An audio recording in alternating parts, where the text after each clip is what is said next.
Ako po si Ate Cariza. At ako po si Sister Jasmine. Ayan.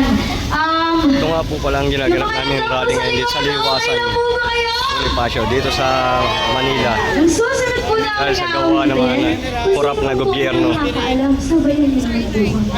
Music po.